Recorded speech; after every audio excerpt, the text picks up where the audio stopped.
यत्र नार्यस्तु पूज्यन्ते रमन्ते तत्र देवता.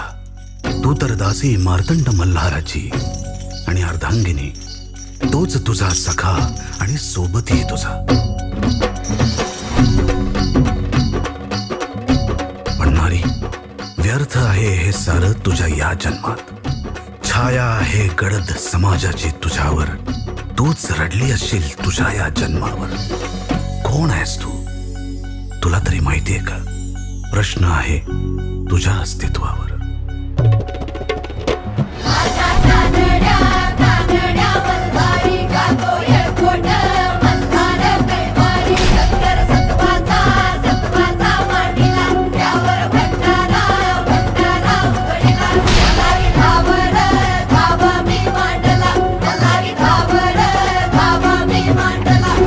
जगूबापू वाख्या मुरळी पार्टी घेऊन येत्या एक खास झलक. तिचा आभाळावर झुला अशी राघू मैनाची फुला.